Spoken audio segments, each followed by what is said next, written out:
Bonjour à toutes et à tous, bienvenue à cette semaine de la performance organisée par Ellipse du 1er au 4 septembre. Donc on est sur un événement 100% digital. On clôture la semaine par une conférence qui va être dédiée à la méthanisation.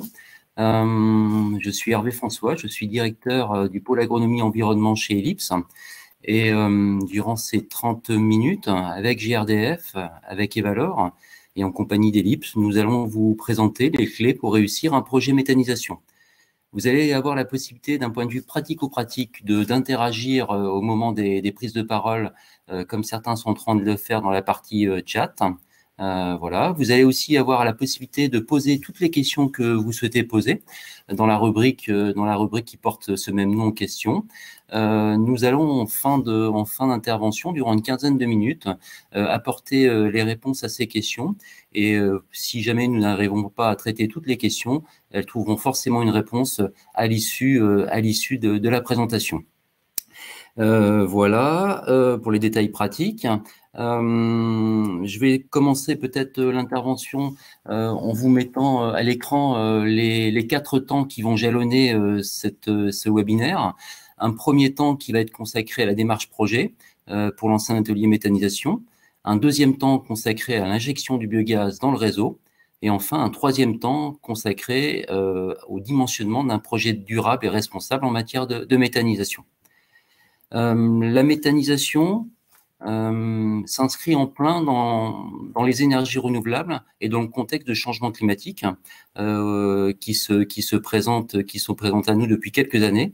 Je crois que la méthanisation répond vraiment aux enjeux agricoles et en particulier aux enjeux de compétitivité qui jalonnent l'évolution des exploitations agricoles depuis quelques années et en particulier au niveau des exploitations d'élevage et elle apporte de vraies solutions par rapport à ces enjeux de compétitivité.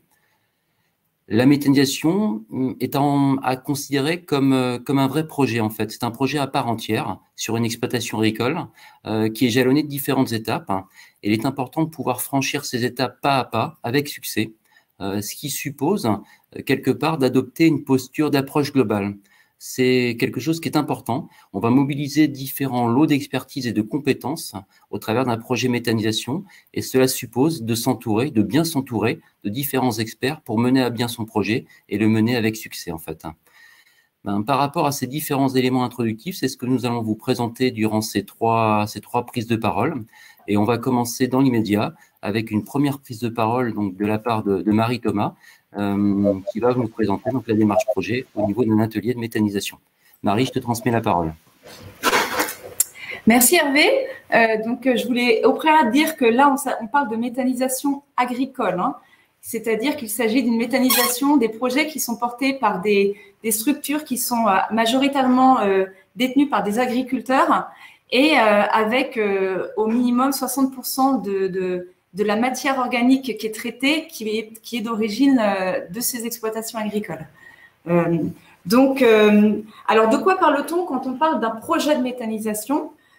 Comme dans tout projet, de manière générale, on distingue 4 phases dans un projet, quel que soit le projet. Une phase d'émergence du projet, où on se dit, tiens, j'ai une idée, pourquoi pas moi, pourquoi pas la méthanisation dans mon système? Donc ça, c'est la phase d'émergence. Ce qui donne, pendant laquelle on fait un certain nombre d'études, on se projette un petit peu et puis, quand on se dit, allez, c'est bon, je me lance, quand on donne le go à l'étape suivante, on attaque la phase 2, qui, elle, est la phase de développement, hein, le développement de projet, où là, on réalise tout ce qu'il faut pour mettre en œuvre, pour réaliser ce projet dans une phase 3. Ce qui est donc le go pour passer à la phase suivante, c'est OK, j'ai toutes les autorisations nécessaires, donc je peux passer à la phase 3, qui, dans un projet de méthanisation, est la phase de construction. donc la phase de chantier de l'unité de méthanisation. Et donc, la réception du chantier à la fin permet donc là, ça y est, le projet est fini. Et donc, on attaque la phase 4, qui est une phase d'exploitation de l'unité de méthanisation. Là, on ne parle plus de projet, puisque le projet, ça y est, c'est terminé. Donc, on a toujours ces 4 phases de manière classique dans un projet. Et donc, comment on se lance dans un projet et quelles sont les questions qu'on se pose au fur et à mesure? Parce qu'entre la première la première question et la fin de la phase 3, il se passe au moins 2 ans et plus de 4 ans. Mais donc, c'est quelque chose qui se fait sur la durée qui a différentes étapes. Donc, on a posé la question à un agriculteur actuellement en projet qui est dans la phase de construction de son unité de méthanisation, quelles sont les questions qui se sont posées au fur et à mesure des différentes phases du projet. Donc, il s'agit de Pierrick Coteau, on va l'écouter.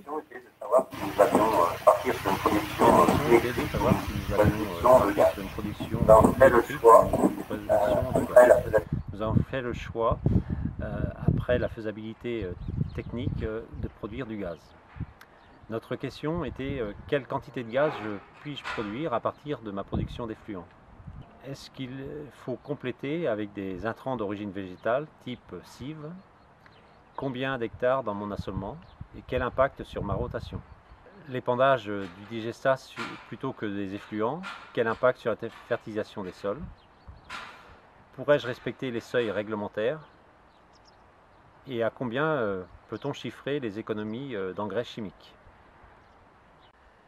Sur la faisabilité technique, nous avons passé beaucoup de temps. Ensuite, il a fallu s'approprier toutes les autorisations administratives à partir du permis de construire, choisir le site d'implantation, vérifier et refaire un dossier administratif autour de l'ICPE, la demande d'autorisation d'exploiter, et puis à la fin, la demande d'agrément sanitaire. La première question était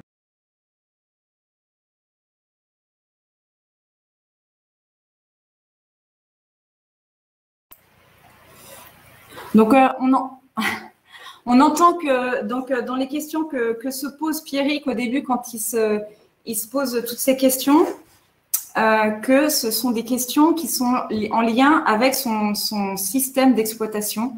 Parce que donc Pierrick, j'ai pas eu le temps de le dire au préalable, mais c'est donc un éleveur laitier qui est installé en GAEC avec ses 2 fils à Tréfindel, c'est à une 30aine de kilomètres à l'ouest de Rennes. Donc sur une exploitation laitière de 230 hectares en polyculture élevage et qui produit 1,7 million de lait. Et donc c'est sur la cohérence de son système qui s'est posé d'abord les premières questions. Est-ce que quel va être l'impact sur mon bilan fourrager? Parce que déjà, en fait, la méthanisation agricole, c'est bien dans le prolongement d'une activité agricole. Donc, c'est un atelier supplémentaire dans un système déjà global. Donc, les questions se posent dans cette phase d'émergence, bien sûr, quel va être l'impact sur mon système actuel. Et donc, alors, je voudrais revenir ensuite sur les étapes du projet. Donc là, quand il s'est dit « OK, c'est bon », donc là, il a abordé la phase de développement de son projet qui se fait donc autour de 3 sujets essentiellement. Donc, il faut aborder toutes les démarches en lien avec les autorisations administratives et réglementaires. Il y a 3 dossiers sur lesquels, 3 autorisations sur lesquelles il faut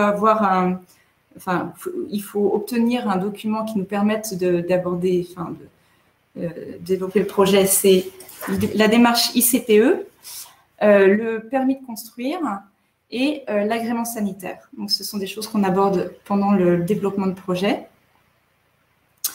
Ensuite, il faut aborder aussi toutes les démarches liées à la vente d'énergie, que ce soit électricité ou gaz. Il faut s'adresser aux acteurs qui sont gestionnaires des réseaux, aussi donc électricité et gaz, et aussi aux futurs acheteurs de l'énergie. Et puis, le troisième point à aborder, c'est toutes les démarches en lien avec le financement du projet. Donc, faire un tour bancaire, déposer un dossier de demande de subvention. Ça, en Bretagne, Pays de la Loire, on a encore des demandes, des subventions à l'investissement sur les unités de méthanisation. Et puis, les démarches également, oui, voilà, les tours bancaires. Et puis, donc voilà, c'est les trois gros sujets à aborder en parallèle pendant cette phase de développement de projet. À titre d'exemple, Pierrick, ils ont commencé leur réflexion en 2017. Là, ils sont dans une phase de construction depuis mars, depuis le premier trimestre 2020. Et la phase de développement de projet, ils l'ont fait courant 2019. Donc, vous voyez en fait que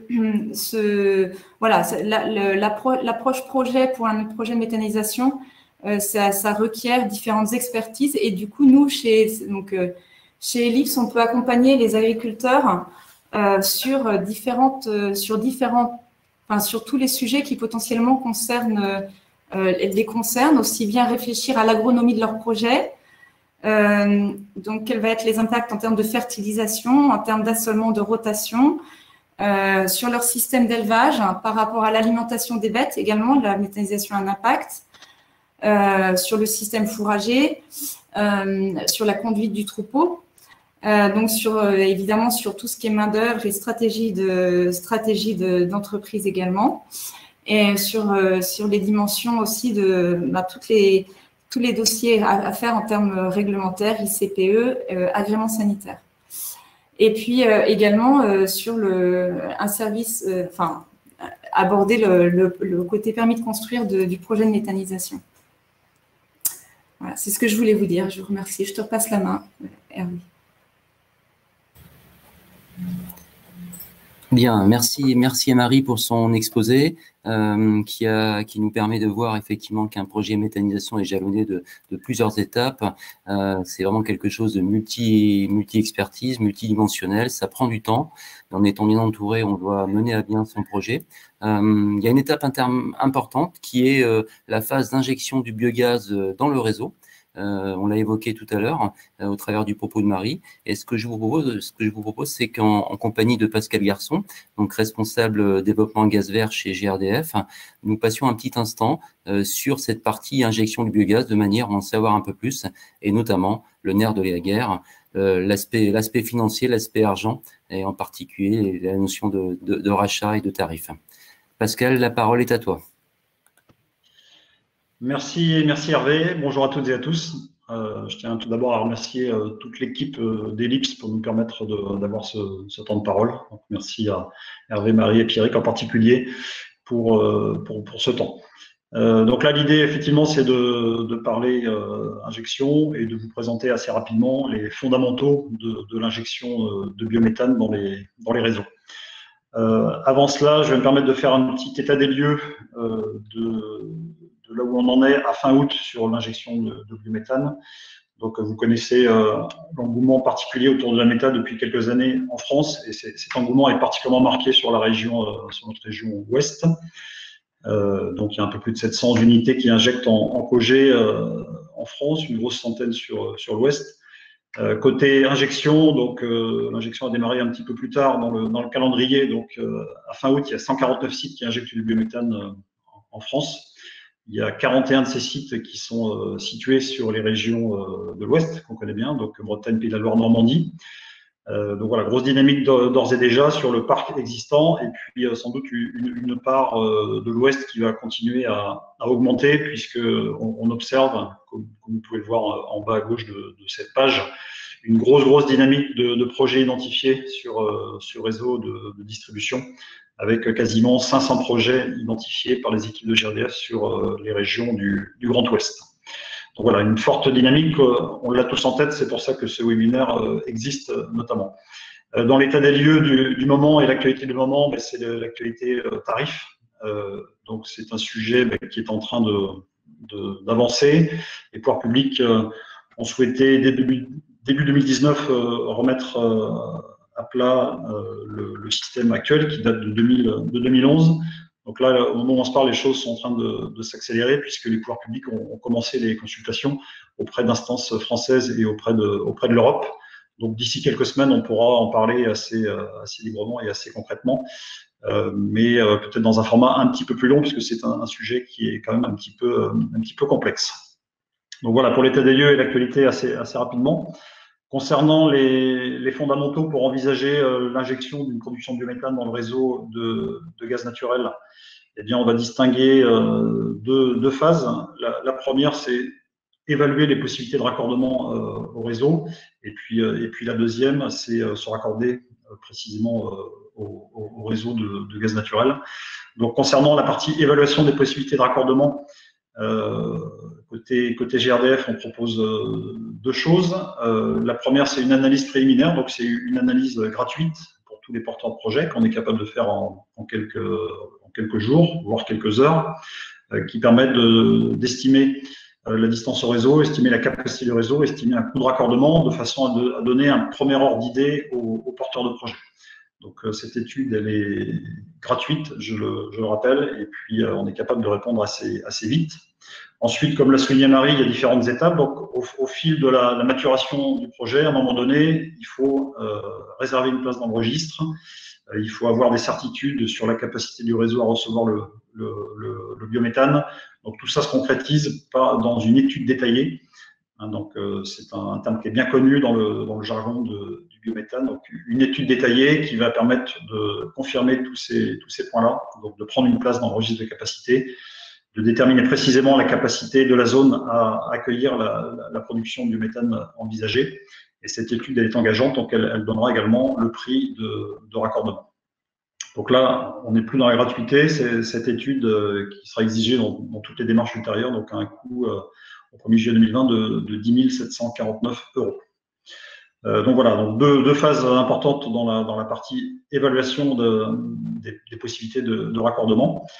Ensuite, quand on se raccorde véritablement, eh bien, effectivement, il y a un coût. Alors ce coût, j'ai pas donné de prix puisque par définition, c'est variable selon la distance au réseau, selon la nature des chaussées traversées, selon les obstacles. Donc, je ne donnerai pas de prix là-dessus. Ce que je peux dire malgré tout, c'est qu'il y a 40% de ce coût qui est, dans une grande majorité des cas, qui est pris en charge par les opérateurs de réseau au titre de la réfaction. Donc, la réfaction, donc une réduction de 40% s'applique quand on va se raccorder sur une commune qui bénéficie de la péréquation tarifaire.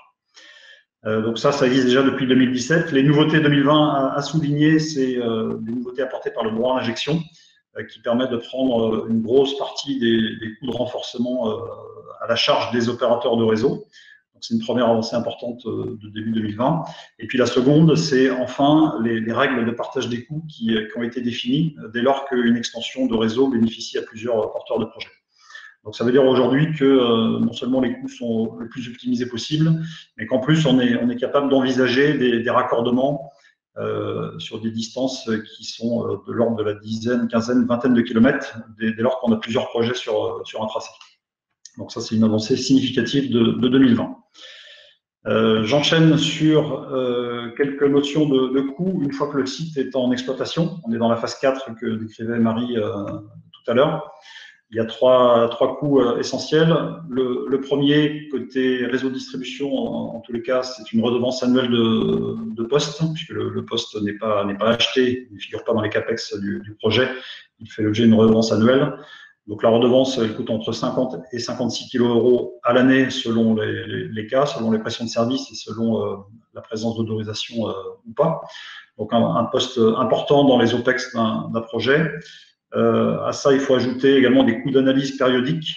Le poste dont je viens de parler analyse le gaz en continu, mais de temps en temps, il faut pousser des analyses beaucoup plus précises. Donc 4 fois par an la première année, puis 2 fois par an les années suivantes. Donc ça coûte environ 3 kg € par analyse. Et enfin, dernier point à prendre en compte dans la partie OPEX, c'est le timbre d'injection. Donc ça, c'est une nouveauté qui a été introduite par le droit à l'injection. C'est une mise à contribution des porteurs de projets sur les zones où des ouvrages ont été financés dans le cadre du droit à l'injection que j'évoquais tout à l'heure. Donc, trois niveaux de timbre, 0, 0,4 et 0,7 euros par mégawattheure effectivement injecté. Tout ça est précisé donc, au moment de la remise de l'étude détaillée. Donc voilà pour les coûts en exploitation. Et je conclurai assez rapidement, vous les aurez dans les visuels, en présentant les points d'entrée de GRDF en région. Donc sur les deux pages qui suivent, vous avez l'ensemble des chargés de projet GRDF qui suivent les porteurs de projet donc sur les différentes régions avec leurs coordonnées. Pour des questions basiques de distance au réseau, d'accès au réseau, vous pouvez également solliciter directement notre agence conseil biométhane qui répondra sous 48-72 heures, donc à l'adresse qui est indiquée en bas de ce mail. Voilà, je vous remercie à tous pour votre attention et puis donc à tout à l'heure pour les questions-réponses. Je repasse la main à Hervé. Merci à toi Pascal pour cet exposé très très clair. Qui nous vaut déjà une première question à laquelle on répondra à la fin des interventions. Il y a une première question sur la distance maxi possible pour se raccorder de manière à ce que ce soit viable économiquement. Donc, je t'invite déjà à réfléchir à la réponse, Pascal, d'ores et déjà. Eh bien, on va maintenant passer à la dernière prise de parole avec Julien Moy, donc chargé d'affaires méthanisation chez Evalor, qui va nous parler effectivement du dimensionnement du projet et de manière à faire de ce projet un projet durable et viable. Voilà, donc Julien, je te laisse la parole pour 8 bonnes minutes autour de cette thématique. Merci Hervé. Alors bonjour à tous, donc Julien de la société Evalor. Donc moi je vais succinctement vous parler de la construction d'un projet de méthanisation, on va dire de la réflexion à la mise en service. Alors aujourd'hui, nous pouvons constater sur le terrain que chaque éleveur a des objectifs différents quant à un projet de méthanisation. Donc certains vont pouvoir penser à la diversification de leurs élevages, d'autres à l'augmentation des revenus d'exploitation. Souvent, on a également le fait de mieux valoriser agronomiquement ces effluents d'élevage ou alors d'améliorer le bilan énergétique et environnemental de l'exploitation. Je dis bien que l'ensemble de ces points sont propres à chaque exploitant et à chaque exploitation et ne présagent en rien du projet de méthanisation complet. Une fois qu'on a défini les objectifs des éleveurs, finalement, ça interfère beaucoup sur le dimensionnement du projet. Ce qu'il faut bien garder en tête, c'est que c'est bien au maître d'ouvrage d'orienter et de valider le dimensionnement. On va plutôt parler là de co-construction, c'est-à-dire que le constructeur ou le concepteur doit co-construire le dossier avec le maître d'ouvrage, mais en aucun cas imposer telle ou telle solution. C'est bien le maître d'ouvrage qui valide et qui garde la main sur son dossier. On a le cas aujourd'hui en cogénération, ça va le devenir très certainement en injection. Ne pas oublier que la quantité d'effluents d'élevage disponible doit constituer le socle essentiel du gisement de base du projet. Et cela va également influer sur le débouché énergétique, qui était un des prérequis les plus importants du projet, mais qui va surtout avoir une influence en fonction de la zone sur laquelle se trouve le projet. Aujourd'hui, on entend beaucoup parler d'anticipation, bien prendre en compte qu'il est conseillé d'éviter le surdimensionnement, gros surdimensionnement du projet dans sa globalité. En effet, ça peut être tentant sur le papier de façon théorique pour un gain économique. Par contre, ça peut également avoir tout l'inverse du souhait de l'éleveur, de par un manque de matière ou alors de dépendance de plan d'épandage ensuite. Je ne vais pas revenir forcément sur toutes les étapes du montage d'un projet. Marie en a déjà parlé au début de ce webinaire. Bien prendre en compte que l'ensemble des étapes du montage d'un projet s'appliquent de la même manière que ce soit un projet en injection ou en cogénération et qu'il ne faut pas sous-estimer le temps de travail, que ce soit lors du montage du dossier, la réflexion et par ailleurs après donc la mise en fonctionnement. Autre point à ne pas négliger, c'est l'intégration locale de votre projet et la communication. Donc, différentes communications peuvent se faire au travers d'informations, de visites, de réunions ou d'échanges, que ce soit en amont lors de la réflexion du projet, lors des démarches administratives, du démarrage de l'installation, et ne pas s'arrêter lors de la mise en activité. Il faut continuer justement à communiquer. À mon sens, il faut montrer une vraie volonté de dialogue. Et en fait, l'attention que pourront porter l'ensemble des porteurs de projets à établir et à maintenir la confiance va réellement conditionner aujourd'hui la capacité des parties prenantes à mieux comprendre leur démarche sur le territoire. C'est quelque chose qu'on voit de plus en plus sur le terrain. J'ai recensé 5 points fondamentaux dans l'étude d'un projet. Donc, on parle du débouché énergétique. J'en ai brièvement parlé, que ce soit en cogénération ou en injection. Ça va vraiment dépendre donc, de la distance de raccordement auquel on pourra répondre sur la question qui a été posée, mais aussi sur le territoire et les maillages qui peuvent être possibles en injection. Ne pas négliger la sécurisation du gisement. Aujourd'hui, il est important de maîtriser à minima 70 à 80% du gisement. En effet, nous constatons des pressions de plus en plus importantes du par le nombre de méthanisations.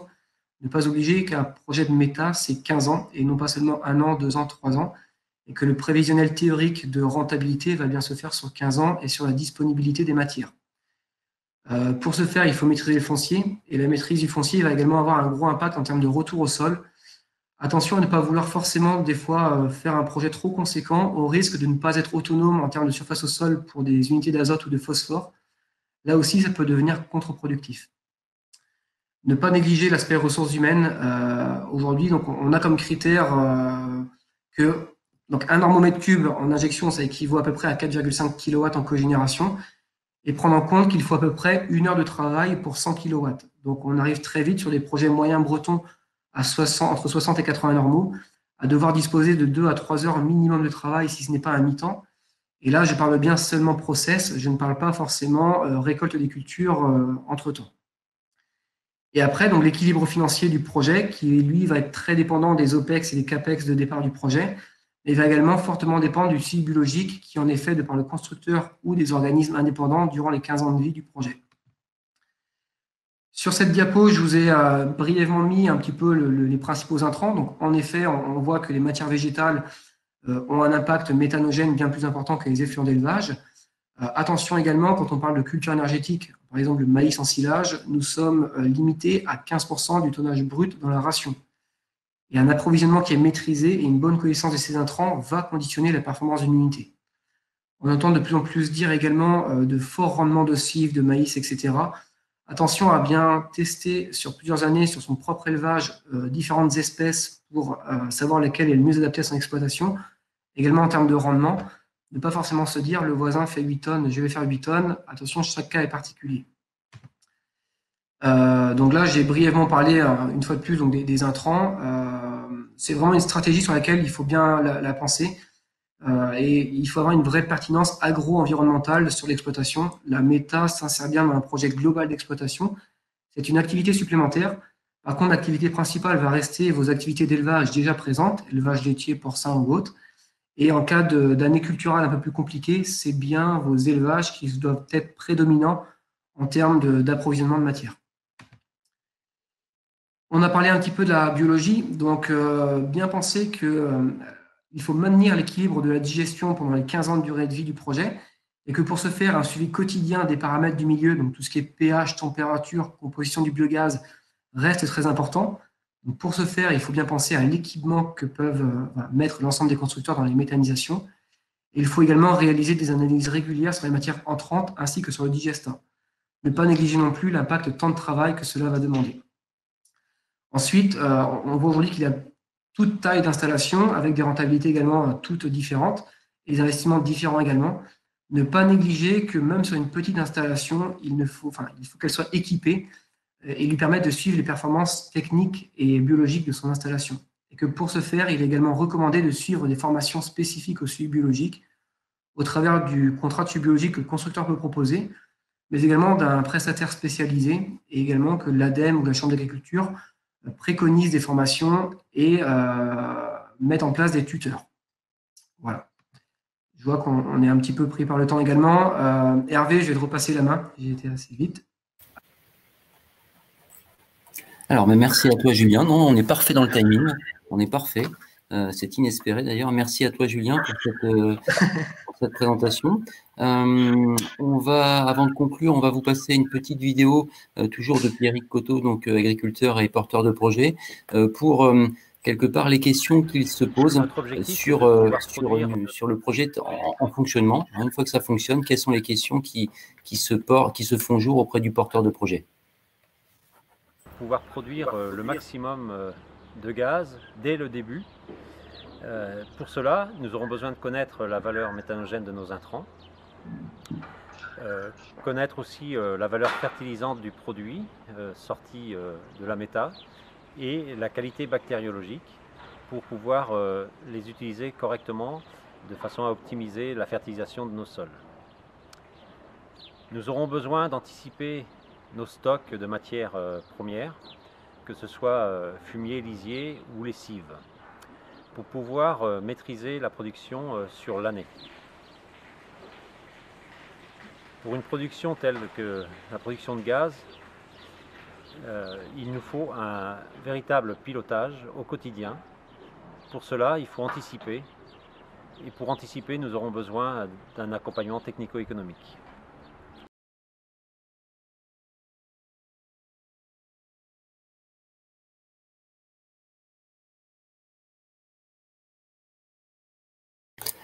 Alors, on va passer à la phase de conclusion de cette première partie du webinaire, et ensuite on passera à la phase de questions. Je crois qu'il y a une deuxième question d'ailleurs, toujours pour GRDF. Décidément, c'est GRDF qui remporte la palme des questions, mais on va pas abdiquer pour autant au niveau des valeurs et des ellipses. En termes de conclusion, je voudrais simplement revenir sur quelques points qui ont été présentés lors des 3 prises de parole. Voilà, la méthanisation, c'est véritablement un atelier à part entière dans une exploitation agricole s'agissant de méthanisation agricole. Ça a été dit, construire une méthanisation, ça suppose d'intégrer cet atelier et de l'imbriquer dans l'ensemble de l'exploitation, et en particulier au niveau temps de travail, en particulier au niveau pic de travail, et en particulier au niveau cohérence du système. La méthanisation, on le voit de plus en plus, hein, dès lors qu'il y a un projet qui se monte, ou dès lors qu'il y a une idée de projet, il y a des mouvements qui se créent dans les différents territoires. Ça veut dire que la méthanisation suppose une véritable intégration dans les territoires. Ça nécessite une véritable concertation avec les différents acteurs du territoire, quels qu'ils soient, que ce soit des acteurs représentant les pouvoirs publics, que ce soit les citoyens, que ce soit les agriculteurs qui sont présents sur ce territoire. Ça suppose véritablement, dès le démarrage, de rentrer en interaction avec les différents acteurs de manière à fédérer ces acteurs au travers de ce projet. Depuis quelque temps, on voit apparaître des projets méthanisation qui font appel à différents intrants, différentes ressources. Il ne s'agit pas là de porter un jugement, mais simplement de rappeler que si on veut faire de la méthanisation une filière durable, il nous faut adopter une certaine éthique. Il nous faut adopter une vision responsable de la méthanisation, et c'est en lien aussi avec l'intégration dans le territoire, de manière à obtenir l'adhésion de tous sur l'émergence d'un projet méthanisation. Le dernier point sur lequel je voudrais insister en termes de conclusion, c'est l'agronomie. Effectivement, lorsqu'on se lance dans un projet méthanisation, on pense biogaz, on pense administratif, on pense constructeur, mais on pense rarement à l'agronomie en fait. Or, je rappellerai qu'un projet méta, finalement, en termes de process, c'est l'intégration d'intrants, fumier, lisier, des végétaux, et c'est la possibilité de récupérer un digestat qui est un engrais à part entière de type amendement, qui est un substrat relativement riche, qui va forcément avoir un comportement et des conséquences différentes de ce qu'on pouvait connaître auparavant avec notre lisier, notre fumier. Et donc, c'est important d'avoir l'agronomie en tête dès le démarrage du projet, et en particulier également au niveau de la rotation. On va intégrer des cifs, ça va perturber le système de rotation, ça va perturber les assolements. Et donc voilà, ce point est à prendre en compte dès le démarrage du projet. Je dirais également en termes de conclusion, vous l'avez compris, se lancer dans un projet méthanisation, c'est se lancer dans un challenge relativement long. Ça nécessite un accompagnement indépendant de manière à obtenir toutes les clés de la réussite de ce projet et en faire un projet rentable et viable pour la suite de son déroulement en fait. Voilà. Je vous propose à présent que l'on réponde à un certain nombre de questions qui se sont faites jour. Et je vais laisser Marie peut-être gérer cette phase de questions et je reprendrai la main pour conclure ce. Oui, merci Hervé. C'est vrai qu'il y a les premières questions, il y a deux questions il y a plusieurs questions qui s'adressent toutes à toi, Pascal, pour GRDF. La première, quelle distance maximum possible pour se raccorder pour que cela soit viable économiquement? Alors, ce sont des bonnes questions très, très concrètes. Merci de les avoir posées. Distance maxi, il n'y en a pas vraiment, puisque en fait, c'est la taille du projet et donc le chiffre d'affaires, l'économie dégagée par le projet qui va permettre à ce projet de financer plus ou moins de distance de réseau. Donc, voilà, je dirais la réponse un peu basique. Maintenant, quand on est un petit projet de taille plutôt petite et moyenne, 4 ou 5 km, ça s'intègre assez facilement, entre guillemets, dans les CAPEX. Quand on est sur un gros projet à 250 ou 300 normomètres cubes, le projet individuellement, il peut supporter entre 15 et 20 km sans impacter sa rentabilité. Donc c'est vraiment, première notion, c'est la taille du projet qui va faire que la distance peut être plus ou moins importante. Donc premier point. Puis la deuxième avancée que je soulignais tout à l'heure, c'est la possibilité désormais de mutualiser les coûts de raccordement. Eh bien, quand un projet est à 20 ou 25 km, si on trouve un ou deux autres projets sur le tracé ou dans une zone qui permettrait d'envisager un tracé commun à tous, eh bien là, on a un moyen aussi d'avancer collectivement en mutualisant les coûts.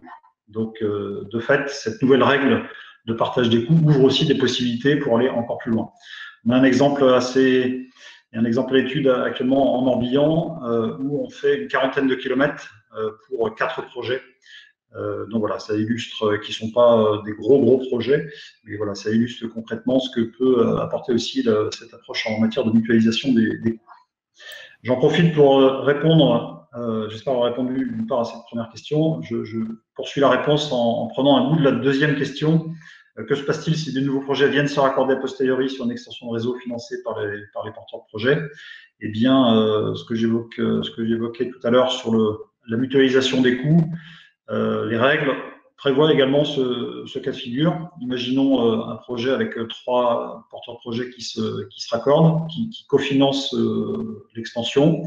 Eh bien, s'il y a un 4e projet qui vient dans les 5 ans, eh bien, ce projet paiera une quote-part du réseau qu'il aurait dû payer s'il avait été connu dès le départ.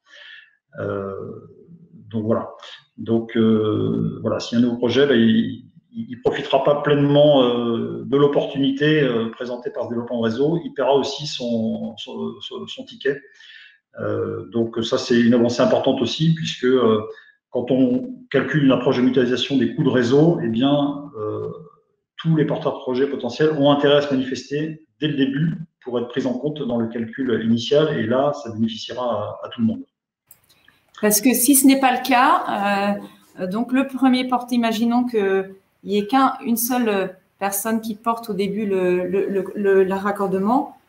Donc les suivants vont pouvoir bénéficier d'une mutualisation. Le premier, lui, non. Enfin, ça ne va pas changer quoi que ce soit pour lui. Alors oui, précision importante, Marie. Effectivement, quand on est dans un cas de figure où un réseau est tiré pour un seul producteur, là, il n'y a pas de droit de suite. Donc, un projet qui arriverait 2-3 ans plus tard, finalement, lui, il bénéficiera en quelque sorte de cette avancée du réseau dans la campagne, c'est certain. C'était le cas avant de l'injection, c'est toujours le cas après. Il n'y a pas de changement, là-dessus. Et avant de passer au sujet suivant, peut-être, est-ce que pour préciser juste la distance viable économiquement, qui dépend de la taille, est-ce qu'il y a quand même un ordre d'idée sur le nombre de normomètres cubes par kilomètre qui est un seuil de rentabilité? Alors, seuil de rentabilité, je ne vais pas m'avancer là-dessus, mais voilà, pour avoir un ordre d'idée minimum, voilà, entre 8 et 10 normomètres cubes par kilomètre, on est dans l'ordre du réaliste. Si le ratio est supérieur, ça sera encore mieux, puisque le coût de raccordement sera plus faible dans le CAPEX initial. Mais voilà, en dessous de 8, ça paraît compliqué. Par contre, voilà, entre 8 et 10, ça mérite d'être vraiment envisagé. Et après, je voulais ajouter aussi que voilà, même si on est loin du réseau, ça vaut le coup de se manifester quand même auprès de nos services pour qu'on puisse identifier le projet, parce que si quelques mois plus tard, on entend parler de projets dans la zone, eh bien, on pourra proposer une approche de mutualisation, de partage des coûts. Donc voilà, ça vaut le coup de nous solliciter systématiquement pour qu'on puisse cocher une petite case sur la carte. D'accord. Alors du coup, il y a une autre question qui est posée qui concerne cette fois le timbre d'injection. Qu'est-ce qui explique les 3 niveaux différents du timbre d'injection?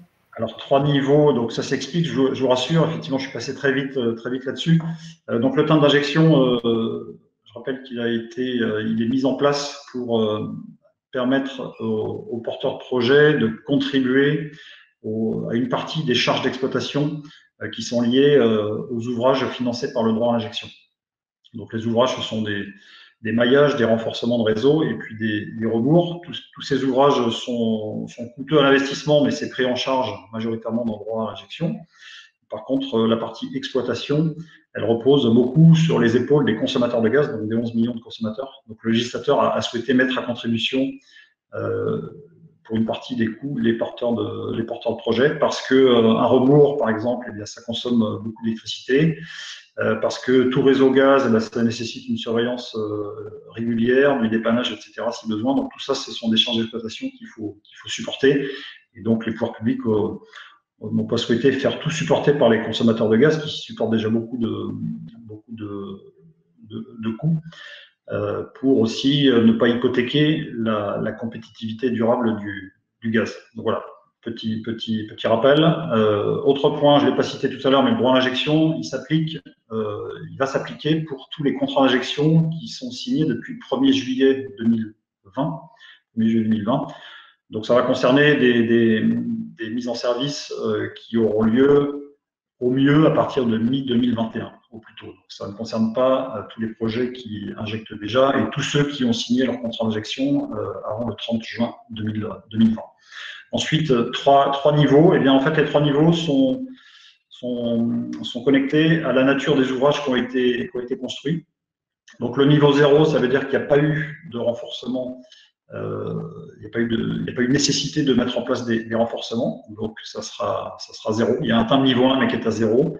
Le niveau 2, c'est 40 centimes par mégawattheure injecté. Donc là, ça concerne les zones où il y a des maillages qui ont été réalisés, c'est-à-dire qu'on a relié 2 zones de consommation pour pouvoir augmenter la capacité de la zone. Et puis le 3e niveau, donc 70 centimes par mégawattheure, effectivement injecté, ça concerne les zones qui bénéficient d'un rebours. Alors, un rebours, c'est une installation de compression du gaz qui permet de remonter le biométhane produit de la maille distribution vers les réseaux de transport.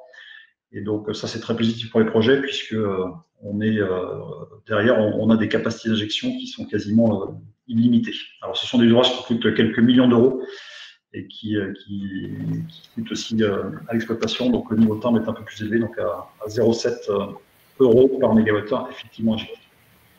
Donc voilà, 3 niveaux. Pascal. Merci beaucoup Pascal pour ces réponses aux questions. Je reprends la main parce que le timing avance et il nous faut libérer entre guillemets la scène pour permettre à la dernière conférence de la semaine de s'organiser. Je remercie Pascal pour les réponses à ces questions.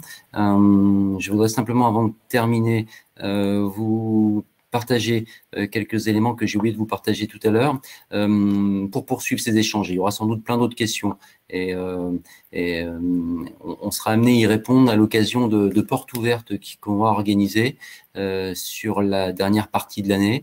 On va organiser 5 portes ouvertes, GRDF, Evalor et Ellipse, sur 5 exploitations différentes, localisées dans chacun des départements de la Bretagne. Une première porte ouverte le 7 octobre à Pleurmel, une deuxième le 13 octobre matin dans le département de l'Ille-et-Vilaine. Je vous laisse lire exactement. Le 14 octobre à Ploudaniel dans le 29, le 18 novembre à Guillet dans le 29 et le 24 novembre à Loudéac. On va la communication va être réalisée par l'intermédiaire des réseaux sociaux, des outils classiques dans les prochains jours. Voilà, je voulais simplement vous en partager la primeur, de manière à ce que vous puissiez déjà réserver ces dates, puisque vous l'avez compris, pour la méthanisation, rien de tel que des visites, des discussions avec les porteurs de projets pour faire son cheminement. Voilà, il me reste à remercier très chaleureusement nos 3 intervenants. Pour bon nombre d'entre nous, c'était une première, cette prise de parole en webinaire et sans voir notre auditoire. Je crois qu'on s'en est pas trop mal sorti, même très très bien sorti. Je remercie chaleureusement Marie, je remercie chaleureusement Pascal et Julien. Je remercie les organisateurs de ce webinaire et je remercie bien évidemment tous les participants. Merci à tous. Vous avez été nombreux et nombreuses et je vous souhaite une très très bonne après-midi et un bon week-end d'avance. Au revoir. Bon après-midi, bon week-end. Au revoir, merci.